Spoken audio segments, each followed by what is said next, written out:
नमस्कार, आप देख रहे हैं डीडी हिमाचल और स्वागत है आपका कार्यक्रम कृषि दर्शन में। ये कार्यक्रम हमारे कृषि से जुड़े भाई बहनों के लिए विशेष रूप से लाभकारी रहता है, क्योंकि इस कार्यक्रम में हम आपकी मुलाकात करवाते हैं विशेषज्ञों से। आज का हमारा कार्यक्रम भी लाइव फोन इन कार्यक्रम है। आज कार्यक्रम में हम बात करेंगे वनों को लेकर। हम सभी जानते हैं कि हिमाचल प्रदेश में हमारी 90% जो लोग हैं वो गाँव में रहते हैं। गाँव में लोगों का वनों के साथ सीधा संबंध रहता है, वो उस पर आश्रित रहते हैं। आज हम जिस परियोजना के बारे में इस कार्यक्रम में बात करने वाले हैं, वो परियोजना सीधे रूप से वनों से जुड़ी है और वनों पर आश्रित उन लोगों के लिए कैसे आजीविका के साधन जुट सकते हैं, उससे जुड़ी है। और कार्यक्रम में बात करने के लिए आज हमारे साथ हैं श्री नागेश गुलेरिया जी, जो भारतीय वन सेवा अधिकारी हैं और साथ ही साथ वह अतिरिक्त प्रधान मुख्य अरण्यपाल एवं जायका वानिकी परियोजना के मुख्य परियोजना निदेशक भी हैं। आपका कार्यक्रम में बहुत बहुत स्वागत है श्री नागेश जी। और साथ ही साथ मैं अपने दर्शकों को बताना चाहूँगी कि कार्यक्रम में आज हमारा विषय है हिमाचल प्रदेश वन पारितंत्र प्रबंधन और आजीविका सुधार परियोजना के विषय में। कार्यक्रम की शुरुआत करें तो उससे पहले मैं अपने दर्शकों को एक बार अपने फ़ोन नंबर्स लिखवाना चाहूँगी। हमारे फ़ोन नंबर्स है 0177 28000177 और 28000178। इसमें 0177 हमारा कोड है। आप हमें कॉल कर सकते हैं और इस प्रोजेक्ट के विषय में आप कोई भी जानकारी चाहते हैं तो आप सीधे जो हैं हमारे जो आज के मेहमान हैं उनसे पूछ सकते हैं। तो सबसे पहले सर आपसे जानना चाहेंगे कि हमने प्रोजेक्ट की बात की, जायका जो ये प्रोजेक्ट है, सबसे पहले इसके विषय में जानना चाहेंगे कि आखिर ये प्रोजेक्ट क्या है। नाम से ही कुछ अलग सा लग रहा है और आपके जो है वन प्रबंधन से जुड़ा है, तो इसके बारे में हमें बताएं। जी, जायका जो है वो जापान की एक इंटरनेशनल कोऑपरेशन एजेंसी है जिसको जायका कहते हैं। और जायका जो है कुछ परियोजनाओं के लिए धन उपलब्ध करवाती है जी। तो ये जो हमारा वानिकी से संबंधित जो प्रोजेक्ट है जी, इसमें हिमाचल प्रदेश सरकार, भारत सरकार और जायका के बीच में एक 800 करोड़ रुपए का एक प्रोजेक्ट जो है उसके ऊपर सहमति बनी है और हिमाचल प्रदेश के अंतर्गत हिमाचल प्रदेश में इस प्रोजेक्ट को इम्प्लीमेंट जो है वो किया जा रहा है जी। यदि हम बात करें कि हिमाचल प्रदेश में जो ये परियोजना है इसकी शुरुआत किस समय में हुई, और आपने जैसे परिव्यय की बात की कि 8 करोड़ के आसपास पे है, तो इसके विषय में भी हमें थोड़ा जानकारी दें। ये जो प्रोजेक्ट है ये 2018 में जून 2018 में माननीय मुख्यमंत्री जी ने यहाँ लॉन्च किया और हिमाचल प्रदेश के अंदर 6 जिलों के अंदर बिलासपुर, मंडी, कुल्लू, लाहौल स्पीति, किन्नौर और शिमला जी, इन 6 जिलों में अगर मैं फॉरेस्ट डिपार्टमेंट के जो यूनिट्स हैं उसके अनुसार बात करूं तो 7 सर्कल में और 18 वन मंडलों में इस प्रोजेक्ट को इम्प्लीमेंट किया जा रहा है जी। और ये जो प्रोजेक्ट है ये 10 वर्ष के लिए है जी। पहले 2 वर्ष 18 से लेके 20 तक ये हमारे आरंभिक जो इसका प्रिपरेटरी फेज के थे, उसके बाद 2026 तक जो है इसका इम्प्लीमेंटेशन करेंगे और उसके बाद 27 और 28 2 वर्ष जो है वो रैप अप फेज बोलते हैं, जिसमें इस प्रोजेक्ट के मूल्यांकन जो है वो एजेंसी करती है। और ये कुल मिला के 800 करोड़ का प्रोजेक्ट है, जिसमें से 640 करोड़ रुपया जो है जायका उपलब्ध करवा रहा है और 160 करोड़ रुपया जो है वो हिमाचल प्रदेश सरकार की तरफ से इस प्रोजेक्ट में दिया जा रहा है जी। अगर इस प्रोजेक्ट के कार्यान्वयन की बात की जाए कि ये किस तरह से कार्य कर रहा है, तो इसके विषय में जानना चाहेंगे कि काम कैसे होता है। आपने हमें समय सीमा बता दी, हमें ये बता दिया कि किस तरह से ये कार्य करेगा, तो इसके अंतर्गत क्या क्या कार्य होंगे जी। आप जानते हैं कि हिमाचल प्रदेश जो है मुख्यतः वनों वाली राज्य है। लगभग हमारा 67% भूभाग जो है वनों पर है। और जैसे आपने शुरू में कहा कि जो हमारे गांव में लोग बसते हैं वो कहीं ना कहीं वनों पे निर्भर रहते हैं। तो जितने हमारे गांव में लोग बसते हैं वो कहीं ना कहीं वनों से अपनी आजीविका भी कमाते हैं। तो पहला जो है, जैसे जैसे हमारा वनों के ऊपर जो है वो थोड़ा प्रेशर बढ़ रहा है, तो हमारे वनों की जो घनत्व है वो भी थोड़ा थोड़ा कम हो रहा है जी। तो इस प्रोजेक्ट के माध्यम से ये कोशिश होगी कि जो वनों में जो हमारा थोड़ा सा पेड़ पौधे की जो उपलब्धता है वो कम हो रही है, उसको बढ़ाया जाए जी। तो जब उसको बढ़ाने की बात आती है तो निस्संदेह जैसे प्लांटेशंस करते हैं और कुछ वन प्रबंधन की बात हम करते हैं, जिसमें हमारे पास्चर्स हैं और दूसरे क्षेत्र हैं, या जो हमारे ट्रेडिशनल रिजर्व फॉरेस्ट हैं, अच्छे जंगल हैं, उनका प्रबंधन करने की हम बात करते हैं। तो ये जो प्रबंधन हम करेंगे ये विभागीय मोड पे कुछ जो डिपार्टमेंट के अनुसार करेंगे। तो जैसे मैंने कहा कि प्लांटेशन की जब हम बात करते हैं तो हमारे को नर्सरी की आवश्यकता होती है, तो इस परियोजना में नर्सरी के ऊपर विशेष ध्यान दिया गया है। और अभी हमने लगभग 61 नर्सरियाँ जो हैं इन परियोजना क्षेत्र में तैयार करके बना के दी हैं, और उससे हमारा एक तो इनकी मॉडर्नाइजेशन की गई और दूसरा इन नर्सरियों की हमने क्षमता बढ़ाई। तो मुझे बताते हुए अच्छा लग रहा है कि लगभग 45 लाख पौधे, अतिरिक्त पौधे उगाने की क्षमता इन नर्सरियों में इस प्रोजेक्ट के माध्यम से हमने बढ़ाई है। सो एक बहुत बड़ी अचीवमेंट है। तो ये तो हमारी जो गतिविधि, जैसे मैंने कहा, ये विभागीय तौर पे करेंगे। पर इस प्रोजेक्ट में मुख्यतः जो गतिविधियां हैं वो हैं पार्टिसिपेटरी मोड में, जिसमें समुदाय जो हैं, कम्युनिटीज जो हैं, वो पार्टिसिपेट करेंगी। चाहे वो वानिकी का कार्य है, चाहे रोजगार का कार्य है, चाहे लोगों की आजीविका बढ़ाने का कार्य है, ये जितने भी कार्य होंगे ये पार्टिसिपेटरी फॉरेस्ट मैनेजमेंट मोड में, जिसको हम PFM मोड बोलते हैं, उसके अनुसार जो है वो होंगे। तो उसको करने के लिए जो है वो एक हमें सिस्टम है। सिस्टम ये है प्रोजेक्ट के तहत कि हम एक वार्ड का चयन करेंगे। पंचायत के अंतर्गत एक वार्ड होगा, वहाँ वार्ड में जो उस वार्ड के जितने भी लोग रहने वाले हैं, परिवार, वो सब उस जनरल हाउस के सदस्य बनेंगे। और वो सदस्य जो लोग हैं वो एक अपनी विलेज फॉरेस्ट मैनेजमेंट कमेटी, वन विकास समिति जो है वो चुनेगी। उसके बाद जो वन विकास समिति हमारी बन जाएगी तो वो वन विकास समिति को हम सोसाइटीज़ एक्ट में रजिस्टर करा रहे हैं। और जब एक बार सोसाइटी एक्ट में उसकी रजिस्ट्रेशन हो जाती है तो फिर हम जो वनों से संबंधित कार्य हैं या दूसरे आजीविका से संबंधित कार्य हैं, वो पैसा हम उन कम्युनिटीज़ को उस BFDS के अकाउंट में सीधे दे रहे हैं। तो एक बहुत बड़ा परिवर्तन जो है इस प्रोजेक्ट के माध्यम से हम हिमाचल प्रदेश में करने जा रहे हैं, पहली बार, कि सीधा पैसा जो है सोसाइटीज़ को दिया जा रहा है, लोगों की भागीदारी को दिया जा रहा है, और उस पैसे का पूरा खर्च, उसका रखरखाव, उसका हिसाब किताब, वो सारा का सारा जो है वो गांव वाले स्वयं कर रहे हैं। तो एक काफ़ी बड़ा एक कदम है इस प्रोजेक्ट के माध्यम से लोगों को एम्पावरमेंट देने का। जी, आपने बहुत अच्छी बात कही। मुझे लगता है जो मैं समझ पा रही हूँ कि जो स्वयं जो लोग हैं गांव के, जैसे आपने कहा कि वार्ड के लोग आप एक समिति बनाएंगे और उसके बाद वो स्वयं कार्य करेंगे, उसको खुद सुरक्षित रखेंगे और जो उससे लाभ होगा वो भी उन्हें ही मिलेगा। तो इस तरह से जो है एक तरह से हमारा पर्यावरण भी बच रहा है, वन भी साथ साथ में हमारे बढ़ रहे हैं और साथ साथ में लोगों को, जैसे आपने कहा, आजीविका भी बढ़ेगी। तो ये बहुत ही अच्छी पहल है। आपने पास्चर लैंड्स की बात की, जो चरागाह होते हैं, तो उसके लिए जो नर्सरीज है या उन्हें किस तरह से और ज़्यादा तैयार किया जाता है या उनको उसको बढ़ावा दिया जाता है? उसका मैनेजमेंट बोलते हैं जी। क्योंकि आम धारणा ये होती है कि खाली ज़मीन है तो वहाँ कुछ नहीं होता जी। पर मैं आपको ये शेयर करना चाहता हूँ कि जो हमारे पास्चर लैंड हैं, जो हाई रिचेज वाले अल्पाइन पास्चर्स हैं, उसमें सबसे ज़्यादा बायोडाइवर्सिटी होती है जी। उसमें जो पेड़ पौधों की जो प्रजाति हैं, छोटे पौधे होते हैं लेकिन उनकी प्रजातियाँ बहुत ज़्यादा होती हैं, फूल हैं, जड़ी बूटियाँ हैं, दूसरी चीज़ें हैं। तो उनका प्रबंधन, अभी क्या होता है कि बहुत से ऐसे वीड्स होते हैं जो उनको टेक ओवर कर जाते हैं, तो वो दूसरी प्रजातियों को दबा देते हैं। या हमारे हिमाचल प्रदेश के अंदर आप जानते हैं कि गद्दी जो हैं वो भेड़ बकरियां पालक जो हैं वो जंगलों में जाते हैं, तो उन पास्चर लैंड में ग्रेजिंग भी करते हैं। तो उससे क्या होता है कि थोड़ा सा जो उसकी बायोडाइवर्सिटी है वो कम हो जाती है, तो उसका प्रबंधन करने की बात है। तो उसके ऊपर भी इस प्रोजेक्ट में कार्य किया जा रहा है और पूरा रिसर्च करके कि क्या बेस्ट पॉसिबल मेथड हो सकते हैं और कैसे ग्रेजिंग का जो लोगों के राइट हैं उसको भी सुरक्षित रखा जा सके और जो हमारी जैव विविधता है, बायोडाइवर्सिटी है, उसकी भी संरक्षण किया जा सके। तो पास्चर्स में हमारा जो इसमें प्रोजेक्ट के माध्यम से हम काम करने जा रहे हैं जी। इस तरह से जो चलती आ रही एक परंपरा है, जैसे आपने गद्दी समुदाय की बात की, जो भी चरागाह है उनका वो इस्तेमाल करते हैं, तो वो भी उसका इस्तेमाल करते रहे। और जैसे अपनी जड़ी बूटियों की बात की, तो मैं यहाँ आपसे जानना चाहूँगी कि आज हम आयुर्वेद की बहुत बात करते हैं और जैसे कि आजकल कोरोना का समय चल रहा है, तो हर चीज़ हम चाहते हैं कि जो हमें प्रकृति से मिले उसका ही हम उपयोग करें।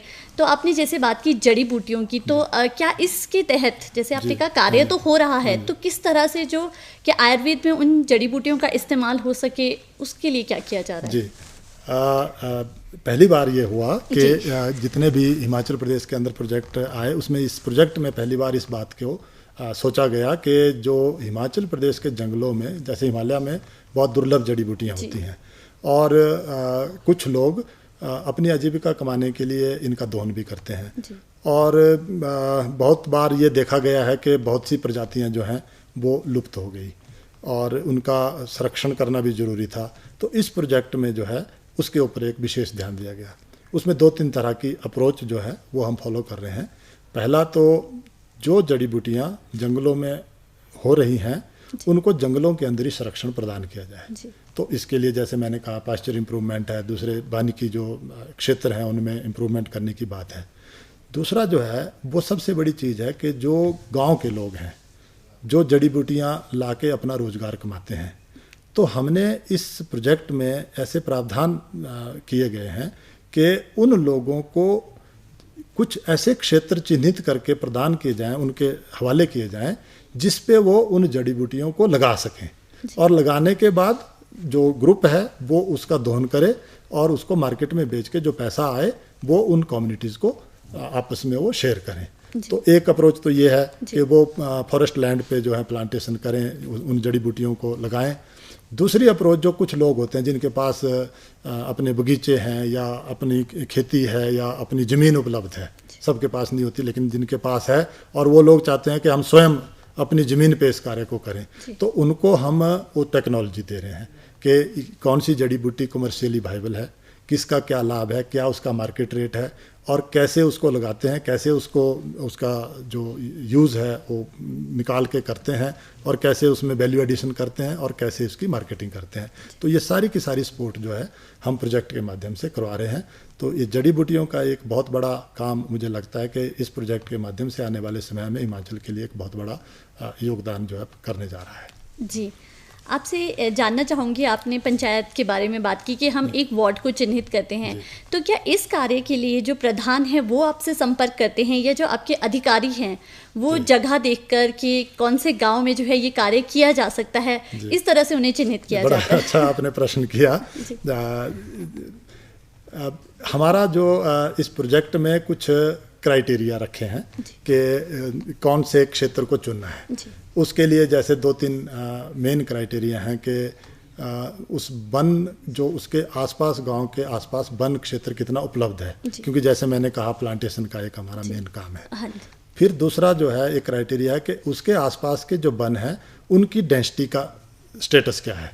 अगर पहले से ही अच्छे घने जंगल हैं तो वहाँ तो प्लांटेशन करने का कोई मतलब नहीं है, उसके प्रबंधन का कोई ज़्यादा और कर रहे हैं, वन विभाग के माध्यम से हो रहा है, लेकिन प्रोजेक्ट से उसको फोकस करने की आवश्यकता नहीं। तो ऐसे क्षेत्र जहाँ वनों में थोड़ी जो उसकी घनत्व है उसमें कमी आई है तो ऐसा क्षेत्र हो, और जहाँ पर फॉरेस्ट डिपेंडेंट कम्युनिटी ज़्यादा हो। जैसे आपने शुरू में कहा कि कई बार ये होता है कि गांव है लेकिन सारे के सारे अच्छे लोग वेल ऑफ हैं, सब नौकरी करते हैं, फॉरेस्ट के ऊपर डिपेंडेंसी कोई नहीं है या पशु पाले नहीं है, कुछ नहीं है, तो गांव में ऐसे भी फैमिलीज होते हैं। तो हमारा जो प्रायोरिटी है वो उस क्षेत्र के लिए उन वार्डों को चिन्हित करने की है जहाँ पर फॉरेस्ट डिपेंडेंट कम्युनिटी हो और जिनको ज़रूरत हो। तो प्रायोरिटी हमारी उस वार्ड को चिन्हित करने की होती है। तो उस ढंग से हम उस वार्ड का चयन करते हैं। फिर हम पंचायतों को इन्वॉल्व करते हैं। ऐसा नहीं है कि प्रधान जी आए कि जी मेरा गांव ले लो, तो ले लेंगे पर तभी लेंगे जब वो क्राइटेरिया में फिट हो। अगर कई बार आते हैं लोग अप्रोच कर रहे हैं, अभी जैसे जैसे हमारा प्रोजेक्ट की गतिविधियां आगे बढ़ रही हैं तो कुछ वार्ड हम लेते हैं तो कुछ वार्ड छूट जाते हैं, तो लोग फोन करते हैं, अप्रोच करते हैं कि जी आपने वो वार्ड ले लिया, हमारा छोड़ दिया। तो कई बार वो छूट जाता है, इसलिए छूट जाता है कि वो क्राइटेरिया में फिट नहीं होता। तो इस तरह के मन में सबके प्रश्न आते रहते हैं कि आखिर हम क्यों छूट गए हैं। तो आपने ये बहुत अच्छा बताया कि जहाँ पर उस चीज़ की ज़रूरत पहले है तो पहले उस वार्ड को आप लेते हैं। जी, और अन्य कौन कौन से कार्य जो हैं इस प्रोजेक्ट के अंतर्गत किए जा रहे हैं? हाँ, ये फिर जब हम एक वार्ड का चयन कर लेते हैं तो फिर हम वहाँ, जैसे मैंने कहा कि हम सोसाइटी बनाते हैं, तो सोसाइटी का पहला कार्य होता है कि उस वार्ड से संबंधित एक माइक्रो प्लान बनाई जाए। और वो माइक्रो प्लान 2 पार्ट की होती है। पहला पार्ट है जो वानिकी से संबंधित है कि कौन सा एरिया वानिकी के लिए लिया जाएगा, क्या स्पीसीज लगाए जाएंगे, किस क्षेत्र में पौधरोपण किया जाएगा, बड़े पौधे लगाए जाएंगे कि छोटे पौधे लगाए जाएंगे, और जो गांव के यूज़र हैं कौन लोग उसमें पार्टिसिपेट करेंगे जी। और जो उसका लाभ होगा वो लोगों को किस ढंग से मिलेगा। और दूसरा जो उसका पार्ट है वो है लाइवलीहुड का, रोजगार का, आजीविका सुधार का, है ना, और बड़ा महत्वपूर्ण इस प्रोजेक्ट का एक बड़ा महत्वपूर्ण कंपोनेंट है। तो उसके लिए हम क्या करते हैं कि एक बार जब माइक्रो प्लान बन जाती है तो हम उसका एक स्टेप और आगे जाते हैं। उस माइक्रो प्लान के बाद हम गांव में सेल्फ हेल्प ग्रुप को एनकरेज करते हैं। तो कुछ सेल्फ हेल्प ग्रुप पहले से ही कार्य कर रहे होते हैं, कोई महिला मंडल जो है महिलाओं का ग्रुप होता है, कोई दूसरे लोगों का ग्रुप होता है, तो उन ग्रुपों को, या फिर अगर कोई ग्रुप नहीं बना है तो वहाँ पर हम सेल्फ हेल्प ग्रुप जो है वो बनाते हैं, लोगों को सपोर्ट देते हैं, ये करते हैं। उसके बाद जो है जब एक बार ग्रुप अच्छे से काम करना स्टार्ट कर दिया, बैंक के साथ उनका तारतम्य बैठ गया, सब कुछ हो गया, तो फिर हम प्रोजेक्ट से जैसे रोजगार की बात करते हैं जी। तो ग्रुप तय करता है कि उनको किस रोजगार के लिए काम करना है। तो जैसे मैं बोलूँ, कोई बोलते हैं जी कि हमने मशरूम का काम करना है, कोई बोलते हैं हमने खड्डी का काम करना है, कोई बोलते हैं हम कटिंग टेलरिंग का काम करना चाहते हैं, सबका अपना अपना है। तो कोई भी स्किल अगर हमने बढ़ाना है तो उसके लिए हमारे को 2-3 चीज़ों की ज़रूरत होती है। सबसे पहले है ट्रेनिंग जी। तो जो सेल्फ हेल्प ग्रुप जो ट्रेनिंग चाहता है उनको प्रोजेक्ट की तरफ से सारी की सारी ट्रेनिंग जो है स्पॉन्सर की जाती है जी। चाहे वो किसी इंस्टीट्यूट में हो, चाहे किसी के साथ अटैच करके हो, चाहे हमारा मास्टर ट्रेनर जो है ऑन स्पॉट जाके जो है ट्रेनिंग दे रहा हो, तो वो जो सपोर्ट है वो प्रोजेक्ट की तरफ से दी जाती है। फिर जब हमारे सेल्फ हेल्प ग्रुप ट्रेंड हो जाते हैं उसके बाद ज़रूरत पड़ती है उनको कि मशीनरी चाहिए, मशीन चाहिए, इक्विपमेंट चाहिए, तो उसके लिए हम 50% तक प्रोजेक्ट की तरफ से अनुदान देते हैं जी। तो और वो अनुदान, फिर अगर उस अनुदान में 1 लाख रुपया हम उस सेल्फ हेल्प ग्रुप को प्रोजेक्ट की तरफ से अलग से देते हैं ताकि वो अपना उस काम को बढ़ा सकें। उसके बाद जैसे कई बार क्या होता है कि किसी रोजगार के जो काम करना चाहते हैं वो लोग, उनको मशीनों की ज़्यादा ज़रूरत होती है, वैल्यू एडिशन के लिए ज़रूरत पड़ती है, तो पैसा थोड़ा ज़्यादा चाहिए होता है और 1 लाख से बात नहीं बनती, या जो उन्होंने थोड़ा थोड़ा पैसा सेल्फ हेल्प ग्रुप ने इकट्ठा किया होता है वो पूरा नहीं होता है, तो हम उनकी बैंक से के साथ लिंकेज करते हैं और बैंक से हम उनको लोन के लिए उनको जोड़ते हैं। तो बैंक से जो लोन मिलता है तो गांव में लोग उतना इंटरेस्ट नहीं दे पाते, तो उसमें ये तय किया गया है हमारी जो हमारी गवर्निंग बॉडी है कि 5% तक जो लोन है उसका जो इंटरेस्ट है 5% वो हम बैंकों को सीधा दे देंगे। तो लोगों को लगभग फ्री 2%, 3%, जो भी 7% इंटरेस्ट पे लोन मिलता है तो लोगों को लगभग 2% पे, तो उससे हमारा जो ये जो रोजगार का जो आजीविका सुधार का जो कार्यक्रम है वो बड़ा अच्छा सा लॉन्च हो रहा है और अच्छे लोगों में अब तो बल्कि ऐसी स्थिति हो गई है कि चारों तरफ से लोग बोल रहे हैं कि हमारे यहाँ काम करो, हमारे यहाँ काम करो, हमारे को सपोर्ट करो, तो अच्छा सा मतलब वो इस तरह से उन्हें सहयोग मिलता जा रहा है। जी, यहाँ हम अपने दर्शकों को एक बार फिर से अपने नंबर नोट करवाना चाहेंगे। आप हमें कॉल कर सकते हैं और नागेश जी से सीधे बात कर सकते हैं और अपनी जो भी आप जानकारी लेना चाहते हैं वो ले सकते हैं। हमारे नंबर्स हैं, हमारा कोड है 0177 और हमारे नंबर्स है 28000177 और 28000178। आप हमें कॉल करें और सीधे जुड़े नागेश जी के साथ।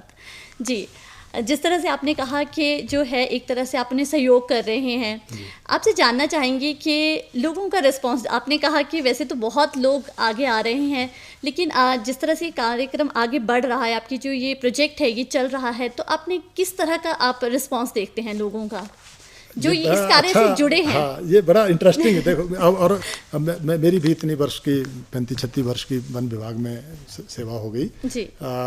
हम लोग बहुत से कार्य करते हैं जी। और कुछ गांव वालों को भी जोड़ते हैं, हमारी कमेटियां भी बनती हैं, सब कुछ होता है जी। लेकिन इस प्रोजेक्ट के जो हमने लोगों को एम्पावर किया है उसका रिजल्ट ही डिफरेंट आ रहा है।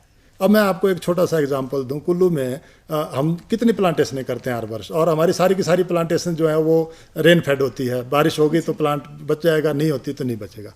पिछले वर्ष कुल्लू में हमने एक कमेटी बनाई और कमेटी ने खुद प्लांटेशन की। गांव के जो लेडीज थी, बच्चे थे, लोग थे, उन्होंने 10 हेक्टेयर क्षेत्र में प्लांटेशन की। उसके बाद क्या हुआ कि वो ड्राउट पड़ गया, और लोगों ने देखा कि ये पौधे सूख रहे हैं जी। उस विलेज फॉरेस्ट डेवलपमेंट सोसाइटी के सदस्यों ने मीटिंग की और सब ने तय किया कि हर एक परिवार से एक महिला और एक पुरुष जो है नाले तक जाएगा, 5 लीटर की कैनी लाएगा भर के, और 1 हफ्ते तक लगातार उन पौधों को पानी देंगे जी। और बड़ी खुशी की बात है, ये जो काम है ये नॉर्मली नहीं होना था जी। एक जब लोगों की भागीदारी हमने सुनिश्चित की तो उन्होंने भी अपना फर्ज समझा कि ये जो एरिया है ये हमारा है, ये पौधे हमने लगाए हैं, इनको हम बच्चों की तरह सुरक्षित करेंगे। तो ऐसे रिजल्ट हमारे पास बहुत अच्छे से सामने आ रहे हैं जी। ये बहुत ही आपने बहुत अच्छा एग्जाम्पल दिया कि किस तरह से जो है लोगों ने अपनी भागीदारी दिखाई। जब आपने उन्हें उस प्रोजेक्ट में जोड़ा तो उन्हें लगा कि नहीं ये हमारे लिए ही है, तो हमें भी इसमें कार्य करना है। जी, आपसे जानना चाहेंगे कि आय सृजन के और क्या क्या इसमें गतिविधियां हो सकती हैं? हाँ, हमने जितनी भी आय सृजन की जो हमने अपनी तरफ से कोई डिफाइन नहीं किया है, लेकिन लोग जो चाहते हैं जी। जैसे कुछ क्षेत्र होते हैं, जैसे कुल्लू का क्षेत्र है जी। वहाँ पर खड्डी का बहुत बड़ा काम है। आप जानते हैं टूरिस्ट आते हैं और हर तीसरी दुकान में खड्डी के जो शॉल हैं उसका बहुत बड़ा कारोबार है। लेकिन जो गांव के गरीब लोग हैं, महिलाएं हैं, पढ़ी लिखी लड़कियां हैं, लेकिन करना चाहती हैं खड्डी का काम, लेकिन उनके पास स्किल नहीं है, ट्रेनिंग नहीं है और ट्रेनिंग के लिए अपॉर्चुनिटीज़ नहीं है। जो ट्रेनिंग इंस्टीट्यूट हैं उसमें कुछ सिलेक्टेड सीटें जाएंगी, है ना। सो हमने क्या किया कि जो मास्टर ट्रेनर है उसको हायर करके उनको हम उनकी सेवाएं जो हैं हम लोगों को घर द्वार पे उपलब्ध करा रहे हैं जी। और साथ में लूम दे रहे हैं। तो उसके इतने अच्छे रिजल्ट आए कि लोगों ने, वो उन लेडीज़ ने, पुरुषों ने और जो बेरोजगार जो यंग लड़कियां थी जो जिनके पास अच्छा स्किल था, उन्होंने अच्छी से ट्रेनिंग ली और बहुत अच्छी क्वालिटी के प्रोडक्ट बनाना स्टार्ट कर दिए। अब उसका जब प्रोडक्ट बनना स्टार्ट होता है तो उसका एक मार्केटिंग एस्पेक्ट आता है जिसके ऊपर काम ना किया जाए तो फिर उसका कोई लाभ नहीं, लोगों को रोज आजीविका तभी मिलेगी। तो अभी हमने वहाँ स्थानीय तौर पे जो बड़े प्लेयर हैं उनके साथ हमने टाई अप किया। अब उनका एक सिस्टम है कि वो अपनी एक्रेडिटेशन करते हैं और उस एक्रेडिटेशन के बाद जो है वो कॉस्ट तय करते हैं। तो मुझे बताते हुए बड़ी खुशी हो रही है कि ऐसी 1-2 एजेंसी से जब हमने बात की तो जब उन्होंने उनका प्रोडक्ट देखा तो दे वर वेरी हैप्पी, क्योंकि उनकी जो क्वालिटी थी, जो उसकी जो प्रोडक्ट की जो शॉल था या टोपी थी या मफलर था, वो जो चीज़ें थी वो कहीं भी दूसरी जो वेल ट्रेंड, जो वेल ऑर्गेनाइजेशन, जो बड़ी अच्छी ऑर्गेनाइजेशंस हैं उनसे कहीं भी कम नहीं थी। तो अब उनको बहुत अच्छा पैसा मिल रहा है और वो लोग जो हैं अच्छे से अपना रोजगार जो है कमाने लगे हैं। अब वहाँ पर भी ये हो रहा है कि उस गांव को आपने, उस ग्रुप को आपने दे दिया है, अब हमारी बारी, हमें भी दो।